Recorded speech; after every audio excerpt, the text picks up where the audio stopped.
Ini biasanya langkah-langkah implementasi ya yang dilaksanakan biasanya adalah yang tadi ya, sesuai dengan domain yang ada. Biasanya pastikan kebijakan dan regulasi pendukung itu disusun terlebih dahulu di masing-masing instansi. Jadi dari adanya kebijakan ini sudah bisa dipastikan secara niat awal bahwa instansi tersebut untuk melaksanakan implementasi SPBE di dalamnya. Kemudian membangun infrastruktur teknologi. Kalau dalam hal ini dengan adanya PDN, dengan adanya PDNS ya, PDN lah ya. Kalau PDNS kan masih sementara nih. Dengan adanya PDN, di sini diharapkan ya nantinya masing-masing instansi ini bisa memanfaatkan PDN secara maksimal, secara optimal ya, tanpa perlu untuk membangun infrastruktur teknologi sendiri nantinya. Itu sebenarnya semangatnya dari PDN tersebut. Jadi nantinya dengan adanya infrastruktur teknologi yang sudah dibangun di PDN, masing instansi yang ada di pusat maupun daerah sudah bisa memanfaatkan PDN sebagai pendukung untuk infrastruktur teknologi yang ada di masing-masing instansi. Kemudian adanya pelatihan sumber daya manusia. Jangan dibilang Bapak Ibu sekalian di BKPS-nya lah misalnya ya. Untuk pengembangan sumber daya manusianya itu harus dilakukan oleh instansi tersendiri. Tidak hanya itu saja, tapi pengembangan SDM ini bisa juga dikerjasamakan dengan instansi lain. Dalam hal ini contohnya misalnya ya seperti BPSDM Kota Tangerang yang sudah bekerjasama dengan banyak instansi pendidikan di luar dan juga dengan instansi pemerintah lainnya seperti Komdigi dan juga masih lain-lain ya, BKN, LAN. Ini biasanya sudah bisa digunakan sebagai acuan untuk implementasi pengembangan SDM untuk implementasi SPBE. Kemudian pengembangan aplikasi layanan publik. Nah, kalau sudah ada infrastrukturnya, sudah ada SDM-nya, kebijakan sudah mendukung, jangan lupa aplikasinya ya untuk mendukung ataupun garda terdepannya layanan publik secara elektronik di situ ya. Dan jangan lupa di sini lakukan monitoring dan evaluasi. Nah, teknologi-teknologi yang ada di SPBE di sini ya, baik yang sekarang ini sudah diterapkan, tapi juga ada yang kedepannya akan diterapkan ya. Yang pertama ini biasanya kita temui adalah cloud computing ya, sekalian ya. Di sini ada teknologi yang memungkinkan akses ke layanan komputasi, server, penyimpanan, database ya, jaringan atau perangkat lunak ya, yang mana menggunakan internet. Nah, pengguna dapat menyimpan, mengolah, dan mengelola data tanpa perlu infrastruktur fisik sendiri. Dan model ini biasanya cukup fleksibel, hemat biaya dan mendukung kolaborasi serta aksesibilitas kapan saja digunakan. Lalu ada data, big data ini biasanya ini ya tergantung dari pemanfaatan data yang dimiliki oleh masing-masing instansi. Ya. Jadi kalau big data ini biasanya kumpulan data dalam jumlah besar, ya biasanya datanya itu terdiri data terstruktur ataupun tidak terstruktur ya, digabung ya biasanya ya. Bervariatif, cepat berubah dan sulit dikelola dengan alat-alat tradisional. Biasanya di sini menggunakan server khusus ataupun unit pengelola tersendiri. Data ini dianalisis dengan menggunakan pola, tren, atau guna mendukung pengambilan keputusan. Dan ciri-ciri utamanya ini biasanya dikenal sebagai 3V nih, volume, velocity, dan variety. Ya, jadi ini datanya dalam jumlah besar, cepat ya, cepat berubah dan juga beragam. Teknologi yang cukup groundbreaking ya saat yang emerge baru-baru ini ya, beberapa tahun ke belakang, yaitu kecerdasan artifisial.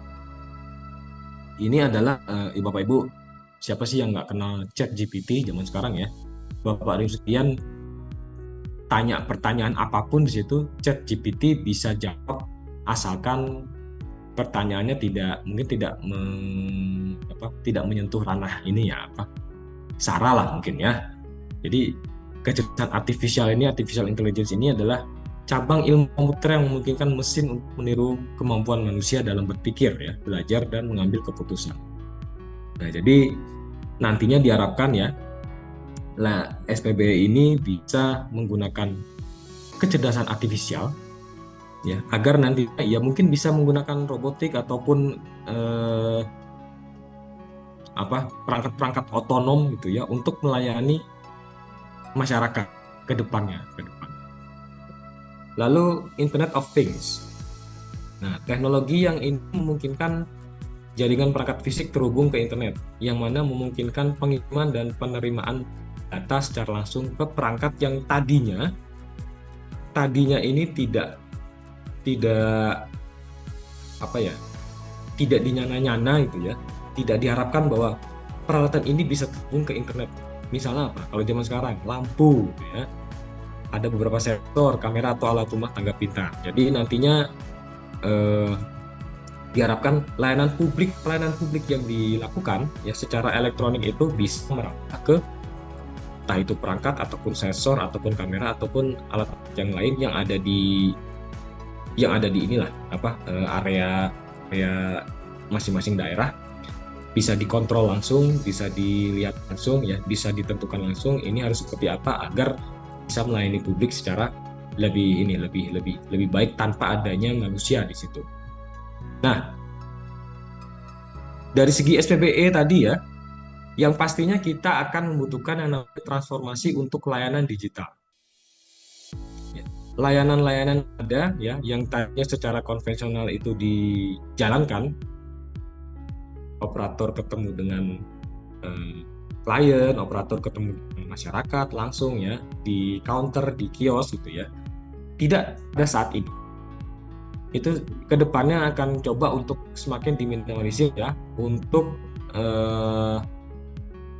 lebih memberikan upaya layanan digital yang utuh. Jadi tanpa adanya pertemuan dengan manusia seperti itu ya. Kondisi yang saat ini ya kebanyakan ya sistem informasi itu belum terintegrasi. Jadi digitalisasi pemerintahan ini sifatnya masih silo atau sektoral nih, masih silo-silo, ya masih sendiri-sendiri. Ya. Dan dengan adanya keselarasan arsitektur SPBE nasional dan upaya keterpaduan dan inklusivitas layanan, ya, serta adanya transformasi layanan pemerintah lewat digital services, lewat electronic self services dan juga lewat mobile services, nantinya diharapkan layanan secara digital ini bisa terintegrasi, baik itu sistem informasinya dan juga layanan-layanan pemerintah. Ini yang nantinya diharapkan akan menjadi bentuk layanan digital nasional. Manfaatnya ini untuk apa? Jadi, kalau misalnya layanan sudah satu ya, aksesnya pasti ke satu data. Lalu ada akuntabilitas pemerintahan. Ya jelas ya. Dengan adanya satu layanan digital nasional, akuntabilitas pemerintahan secara satu layanan di situ bisa ditarik pertanggungjawaban secara satu layanan. Keterpaduan layanan digital pemerintah ya tadi ya, satu data, satu layanan digital pemerintah ya. Dan ada efisiensi pengelolaan layanan TIK nasional. Ya jelas, kalau misalnya sudah diusung oleh satu layanan secara nasional, pastinya nanti layanan-layanan lain yang diusung ataupun dimiliki oleh masing-masing instansi pusat maupun daerah secara silo itu seharusnya bisa dinonaktifkan. Dan ini merupakan efisiensi untuk pengelolaan layanan TIK nasional. Berbagi pakai dan interoperabilitas sistem informasi. Nah ini tadi, kalau memang sudah dimiliki oleh satu ya, kita nanti tinggal pakai service yang nantinya mungkin cuma dimiliki oleh instansi lain, instansi pusat atau instansi pemerintah daerah. Kita cuma pakai services aja. Kita nggak pakai infrastrukturnya, kita cuma mungkin pakai servicesnya yang mungkin pakai oleh si instansi tersebut untuk bisa menggunakan services yang lain. Nah, pemanfaatan ini ya untuk SPBE nasional dalam penanganan tematik program nasional di sini ya diharapkan nantinya dengan adanya keterpaduan layanan digital nasional yang ditopang oleh arsitektur SPBE ini tadi akan adanya interoperabilitas aplikasi dan teknologi informasi serta keamanan informasi. Jadi akan lebih mudah untuk mengamankan satu platform yang diusung oleh satu instansi di situ. Maksudnya semua instansi memang sudah menitipkan platformnya di situ dan tolong diamankan. Nah, dari segi keamanan mengamankannya mungkin lebih mudah ya, karena yang diamankan cukup satu spot ataupun satu titik. Kemudian platform digital layanan penanganan program nasional berbasis arsitektur SPBE ya tadi ya, ingin dikumpulkan menjadi satu layanan, satu platform digital layanan program nasional. Dan tata kelola penyelenggaraan satu data Indonesia menuju interkoneksi data dan informasi lintas sektor dalam penanganan program nasional, yang mana dalam hal ini juga dikoordinasikan oleh Kemenpan RB. Ya, nah, hal ini semua ya itu diorkestrasikan oleh masing-masing Kemenko yang ada. Untuk inisiatif strategis nih, Nana ya, hingga tahun 2024 tadi ya, sesuai dengan Perpres 13 tahun 2022, sebenarnya ini yang diharapkan di tahun 2024 ini akhir ya, paling tidak nanti laporannya ada di 2005 sebelum adanya perubahan peraturan presiden tentang SPBE ya.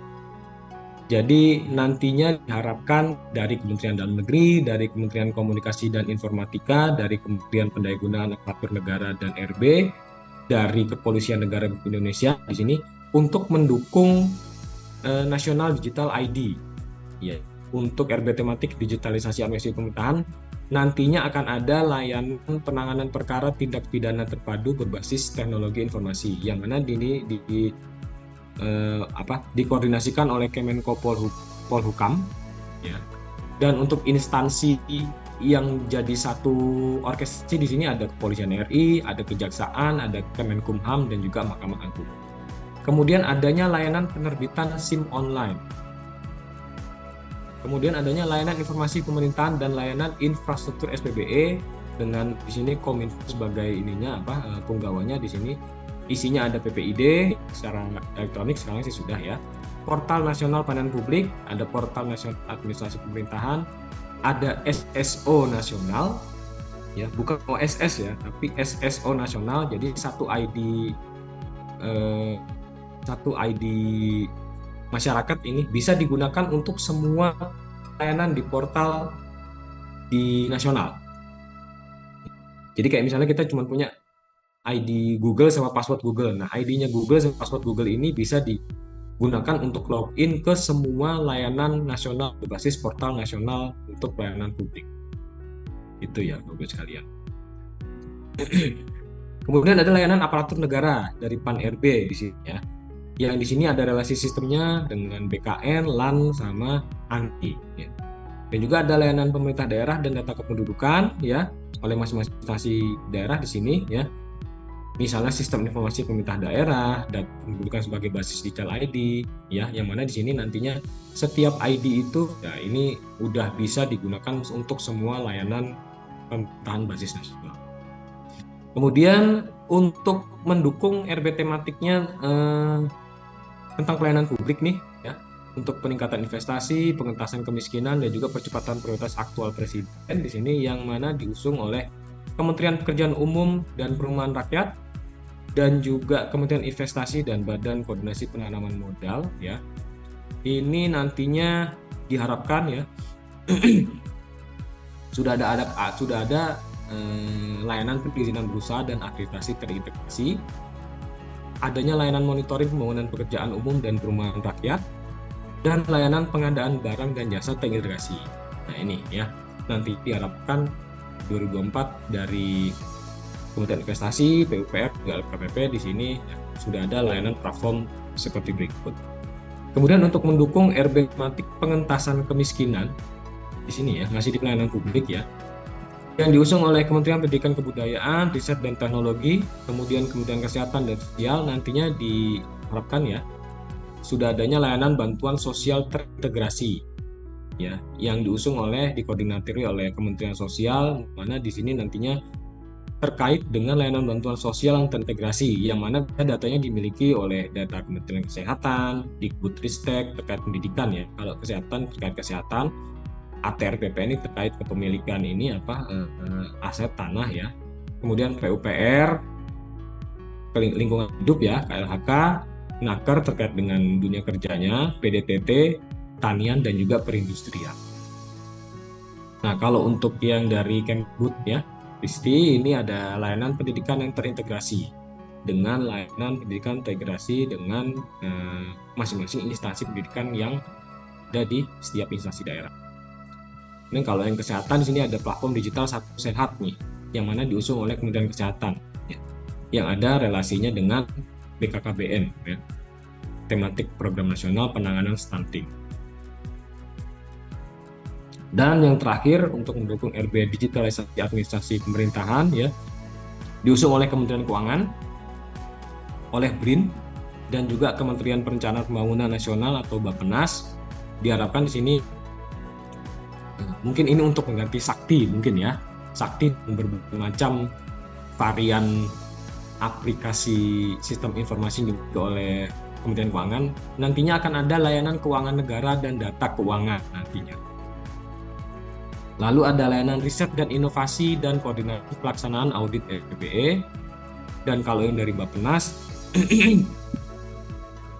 nantinya ada layanan data dalam kerangka Satu Data Indonesia, yang mana di sini nantinya diusung dari relasi layanan data geospasial, layanan data statistik dari BPS, layanan data keuangan, dan layanan data kependudukan.